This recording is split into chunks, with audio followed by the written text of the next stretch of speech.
Dalam Bapa, Putra, dan Kudus. Amin. Bapa di surga, Engkau menganugerahkan kemerdekaan kepada bangsa kami.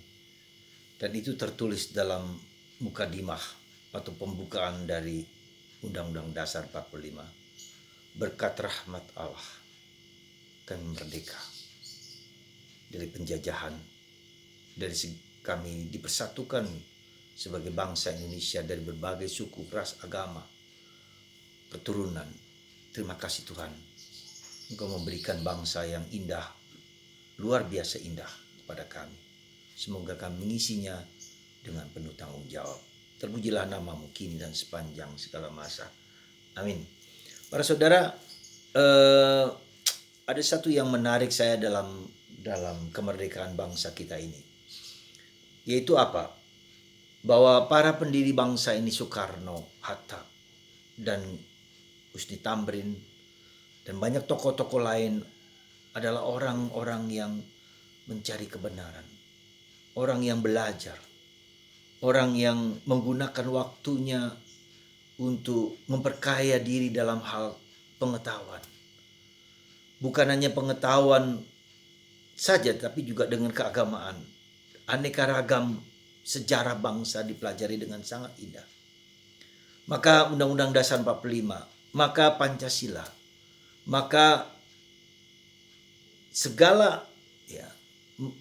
segala atribut 45 disebut harga mati. NKRI harga mati. Bendera merah putih. Kebijaksanaan para pemimpin kita, tapi juga kebijaksanaan dan semangat pembaharuan dalam kaum muda. Ketika misalnya Soekarni dan teman-teman membawa Soekarno dan Hatta keluar ke Rengas Dengklok untuk meminta mereka memproklamirkan diri. Dan itu semangat perjuangan itu, ya, sekali lagi suatu genderang gerakan bersama, roh yang bersama untuk kita mengatakan bebas, merdeka. Tidak lagi hanya karena diberi, tidak lagi hanya karena dikaruniakan oleh orang lain, tapi kita dikaruniakan oleh Allah, bukan oleh penjajah kita. Dan itulah kehebatan bangsa kita. Jadi saudaraku terkasih dalam Kristus, mari kita terus belajar. Soekarno mengatakan, waktuku kupakai untuk membaca, untuk belajar. Maka itulah yang saya kira dan saya pikir bahwa kita harus terus belajar dan belajar untuk memperkembangkan bangsa kita, untuk memiliki wawasan yang luas tentang kemanusiaan, untuk memiliki wawasan yang luas tentang filsafat, tentang kehidupan, tentang budaya bangsa kita yang harus ditumbuhkan, dikembangkan. Soekarno menemukan Pancasila karena beliau belajar dari sejarah bangsa, dari sejarah kebudayaan bangsa yang merangkum segala sesuatu. Tidak karena agama tertentu, dulu agama Hindu, agama Buddha, agama Islam, agama Katolik, agama Kristen.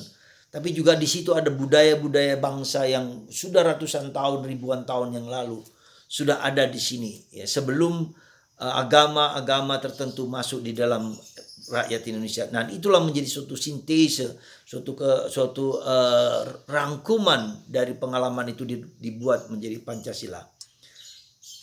Ketuhanan yang Maha Esa, kemanusiaan yang adil dan beradab, persatuan Indonesia, kerakyatan yang dipimpin oleh hikmat, kebijaksanaan dalam permusyawaratan dan perwakilan, keadilan sosial bagi seluruh rakyat Indonesia.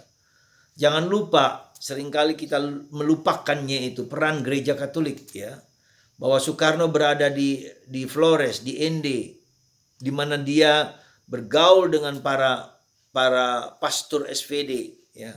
Dia dipersilakan untuk membaca buku-buku di dalam perpustakaan itu, ya. Memang dikatakan bahwa ada yang juga mengirim surat-surat tulisan-tulisan Islam, tetapi juga peran di situ gereja Katolik untuk dan dialog Soekarno dengan para romo-romo SVD inilah yang membuat mencerahkan pemikiran dia. Tidak maka dia mengatakan, kalau kamu Islam tidak harus menjadi orang Arab, kalau kamu orang Hindu tidak harus menjadi orang India, kalau kamu orang Katolik tidak harus menjadi orang Roma. Jadi kita bisa melihat sumbangan-sumbangan yang luar biasa dari berbagai komponen masyarakat yang menciptakan lagu Indonesia Raya. Wage Rudolf Supratman, seorang Katolik, ya, yang kemarin saya lihat dari YouTube, ada seorang Cina yang jago dalam hal elektronik, dalam simfoni, dalam menyebarkan radio, ya, orang Tionghoa. Jadi kita bisa melihat di sini bagaimana jangan pernah menyingkirkan agama lain, jangan pernah menyingkirkan kelompok lain, jangan pernah menyingkirkan bagian, tapi ini merupakan satu kesatuan, ya. Kita semua harus menghargai itu. Semakin kita melihat sumbangan-sumbangan dari berbagai macam yang seringkali kita meniadakan orang Tionghoa dan segala macam, ternyata mereka juga punya jiwa-jiwa yang luar biasa. Sekali lagi, mari kita tidak hanya memperhatikan internal kita, tapi juga seluruh dunia dengan segala macam aneka ragam kemampuan, bakat-bakat. Seandainya itu semua dikumpulkan untuk Indonesia bersatu, saya kira kita akan menjadi bangsa yang kuat, yang jaya, ya, yang bersatu. Sekali lagi, mari kita kaum muda, ya, untuk untuk membangun bangsa ini dengan pengetahuan, dengan ilmu yang benar, dengan research, dengan pencarian ilmu-ilmu yang berkembang. Semoga Tuhan memberkati bangsa kita sesuai dengan lagu-lagu Indonesia Raya yang diciptakan dengan sangat bagusnya. Tuhan memberkati, dan juga kita bisa melihat bagaimana perjuangan bangsa Indonesia dengan lagu-lagu, dengan budaya, bermacam-macam lagu 17 Agustus, Indonesia Raya, Maju Tak Gentar, itu semua adalah bagian proses budaya-budaya yang saling menyatu dalam bangsa Indonesia. Dan kita bangga sebagai orang Indonesia, merdeka, merdeka, dan merdeka. Mari kita merdekakan diri kita dari segala pengaruh negatif dan berjuang untuk memberikan yang terbaik, mengurangi dorongan-dorongan kemanusiaan, cinta akan uang dengan korupsi. Kita sekarang bangun negara kita menjadi negara yang berkembang, dihormati untuk bangsa dan negara seluruh dunia. Tuhan memberkati Anda dan memberkati bangsa Indonesia. Semoga di bawah pimpinan-pimpinan dan negarawan-negarawan yang akan jadi presiden ke depan dapat melanjutkan tugas pengembangan dari presiden kita Jokowi. Tuhan memberkati Anda semua dan kita semua dan bangsa kita. Bapa, Putra, dan Kudus. Bapa, Putra, dan Kudus. Bapa, Putra, dan Kudus. Amin.